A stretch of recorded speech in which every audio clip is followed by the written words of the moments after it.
और वो इतने जर्म्स होते हैं हमारे हाथों में और वो सारे जर्म्स हमारे मोबाइल में चले जाते हैं। तो आपके मोबाइल में इतने जर्म्स हैं कि जैसे आप एक बार वॉशरूम आपने यूज़ किया तो वॉशरूम में जितने जर्म्स हैं उतने सारे जर्म्स आपके मोबाइल में होते हैं। तो can you imagine how dangerous the thing is, है ना? मोबाइल हमारे लिए कितना डेंजरस है ना? दूसरी चीज, आपने कभी गेस किया है कि सोल्जर्स को ठंड नहीं लगती, है ना? अभी -डिग्री टेम्परेचर में भी they are doing their duties. Soldiers को ठंड क्यों नहीं लगती? क्यों नहीं लगती? Because they practice from the childhood. उन्होंने इस सब चीज की जो प्रैक्टिस की थी बिगनिंग यानी चाइल्डहुड, बचपन से की थी। कितनी भी ठंड हो, कितनी भी गर्मी हो, वो नहीं रुके, बचपन से प्रैक्टिस करते चले आ रहे हैं। और आप लोगों के साथ क्या हो रहा है? थोड़ी सी ठंड हुई, स्कूल ऑफ, या तो गवर्नमेंट कर देगी या आप लोग नहीं आओगे, है ना? तेज बारिश हुई, स्कूल ऑफ, हो रहा है ना सेम थिंग। गर्मी बढ़ी, स्कूल ऑफ, या तो आप लोग स्किप कर देंगे या गवर्नमेंट ऑफ कर देगी। क्योंकि सोल्जर्स के साथ ऐसा नहीं होता। इन्हीं जितनी भी अनकंडीशनल क्लाइमेट की जो थिंग्स हैं, अनकंडीशनल मतलब कैसे सरवाइव कर पाए, अनटॉलरेबल, इन जो पॉसिबिलिटीज हैं उनमें भी हमारे सोल्जर्स तो वैसे ही वर्क कर रहे हैं। जब बर्फ गिर जाती है वो तो सियाचिन छोड़ के वापस नहीं आ जाते ना, नहीं आते ना, तो they are not human beings. क्या वो ह्यूमन नहीं है ना? ह्यूमन कैसे सरवाइव कर पाते हैं? विल पावर से। कैसे सरवाइव कर पाते हैं? अपनी विल पावर से, अंदर से मजबूत किया हुआ है, I have to do this. एक लाइन लाइफ में हमेशा याद रखा करो, I have to do this, मुझे ये करना ही है, ठीक है? I have to do this. जिसने ये लाइन, एक ये लाइन, दूसरा आई कैन डू दिस, ये दो लाइन अपने आप से डेली रिपीट किया करो। I have to do this, I can do this. मतलब I have to do this, मान लीजिए आपकी बॉडी अलाउ नहीं कर रही है और काम आपका करना है, तो आप क्या बोलोगे अपने आप से बारी बार? I have to do this, मुझे ये काम करना ही है, ठीक है? आपका दिमाग आपको डेली एक चीज पे लेके जा रहा है। अभी आपका क्या है, काम क्या है? आपका स्टडी है, और आपका मन आपको डेली भटका रहा है। TV is good, mobile is good, है ना?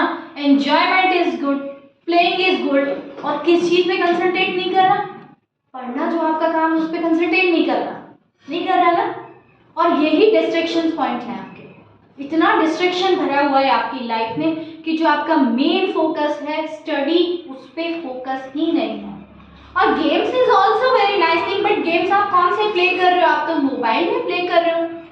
अगर आप फिजिकल गेम प्ले कर रहे हो, आउटडोर गेम प्ले करो, दैट्स वेरी गुड, लेकिन आप वो तो कर ही नहीं रहे हो।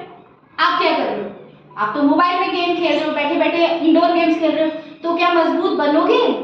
कभी नहीं बनोगे बेटा। ये इनडायरेक्टली आप ऐसे एक युग में जा रहे हो कि जहां पे आपका ब्रेन बिल्कुल शून्य होता जा रहा है।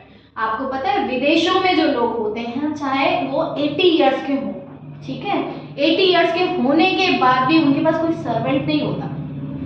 इवन अमेरिका इंग्लैंड की बात मैं आपको बता रही हूँ, उनके पास कोई सर्वेंट नहीं होता। They do their work their self, वो अपना काम खुद ही करते हैं। और ऐसा नहीं है, हम इंडियंस की हैबिट क्या हो गई है, काम से आए, स्कूल से आए, मोबाइल लिया, देखा टीवी, सो गए। हमारी कोई हॉबीज ही नहीं बची है।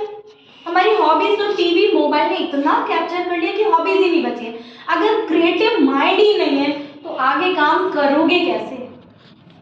तो वो क्रिएटिव माइंड कब आएगा? जब आप अपने मन को भटकने से बचाओगे, अपने मन को डिस्ट्रैक्ट होने से बचाओगे। बार बार अपने मन को लाओ, पकड़ के लाओ, दिमाग में पकड़ के लेके आओ। जैसे वो होता है ना, कोई पैट है बाहर भाग रहा है, उसको अंदर लेके आना पड़ता है बार बार कि चलो घर चलो। वैसे अपने मन को कंट्रोल करो और उस मन को भटकने मत दो। बार बार लेके आओ वापस, नहीं मेरा ये पढ़ने का टाइम है। मन तो आपको कहेगा चलो टीवी देखते हैं, बाहर चलते हैं, मन यही कहेगा कि दिमाग को क्या करना है, मन को वापस लेके आना है कि नहीं आपको पढ़ना है, मुझे पढ़ना है, I have to do this, मुझे पढ़ना ही है। सेकेंड टाइम जब आपका दिमाग वापस ले आया आपके मन को, तो फिर आप खुद से कहोगे आई कैन डू दिस, मैं तो पढ़ सकता हूँ, ठीक है? I can play outdoor games. ये चीजें डेली आपको करनी पड़ेगी, ठीक है। अब प्रॉब्लम्स की बात, बहुत सारे बच्चे मुझे बहुत सारी प्रॉब्लम्स भी गिनाते रहेंगे, है ना। ये प्रॉब्लम है, इसकी वजह से पढ़ नहीं पाए, बीमार था, ये था, है ना, मम्मा बाहर चली गई थी, मुझे काम करना पड़ा था। अब ये प्रॉब्लम्स ही आप मुझे गिनाओगे तो उसका तीसरा सॉल्यूशन है ऑल इज वेल, सब ठीक है, कोई प्रॉब्लम नहीं है, ठीक है। हम बार बार नर्वस भी हो रहे हैं, आज तुम्हारी तबीयत ठीक नहीं है, येदान विल यू स्टॉप दिस। तीसरी चीज आप यही करोगे कि ढेर सारी प्रॉब्लम्स मुझे बताओगे, मैडम आज इस वजह से हम बाहर चले गए थे, हम शादी में गए, तो आपको अपने मन दिमाग को क्या बोलना है, अपने मन को क्या बोलना है, ऑल इज वेल, सब ठीक है। फिर आप वापस इन 2 लाइन्स पे आ जाओ, I have to do this, मुझे करना ही पड़ेगा, कोई प्रॉब्लम नहीं है। पहली लाइन ये बोलो, अगर प्रॉब्लम नहीं है तो अपने आप से बोलो all is well, everything is perfect in your life, ठीक है। दूसरी लाइन बोलो I have to do this, हाँ मुझे करना ही पड़ेगा। तीसरी लाइन पे आप अपने आप हो जाएंगे, हाँ ये तो मैं कर सकता हूँ या कर सकती हूँ, हो गई प्रॉब्लम सॉल्व। और जब ये चीजें आपने अपना ली, अपने ब्रेन से मन को कंट्रोल करना सीख लिया, ब्रेन तो हमेशा सही कह रहा है, मूवीज में गलत दिखाया जाता है कि मन सही कहता सही ब्रेन है, मन नहीं कहता।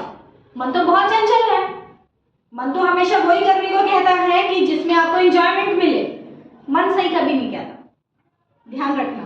सही हमेशा ब्रेन कहता है, ब्रेन को पता है कि इस टाइम आपका पढ़ने का काम है, ब्रेन को पता है स्कूल रेगुलर जाना है। मन आपको कहता है कि जाइए खेल लीजिए, एक दिन नहीं पढ़ेंगे तो क्या फर्क पड़ जाएगा, लेकिन वो एक दिन जो आपका वेस्ट हो गया वो लौट के कभी नहीं आता। समझ गए बात को?